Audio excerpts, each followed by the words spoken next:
Hey everyone, welcome back to another quick how-to. In this video, we're going to show you how you can add social bar in Wing Studio. So the social bar shows icons of the platforms you want to include, linked to the relevant accounts. So you can also select the icon designs and adjust their size and spacing. So to do that, just click on the plus icon at the top left and then select social bar. Here, as you can see, we have 6 different social media accounts that we can add. Now to customize it, you just need to click on the set social links right there. And then here, as you can see, you can add or remove icons from the bar, then add links to your social pages. So we have 6 social accounts here. For example, here on Instagram, here you can add the link. So just click on it and then you can just paste the web address or URL address. And then here you can select how does it open, new window or current window. So we're going to select new window and then click done.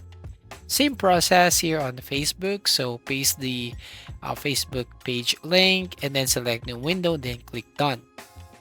Now, if you want to add an icon, just click on the button. And then here you can go to media from Wings. And here basically search for an icon. For example, it's a YouTube icon. And then select the icon here and then click on the add to gallery.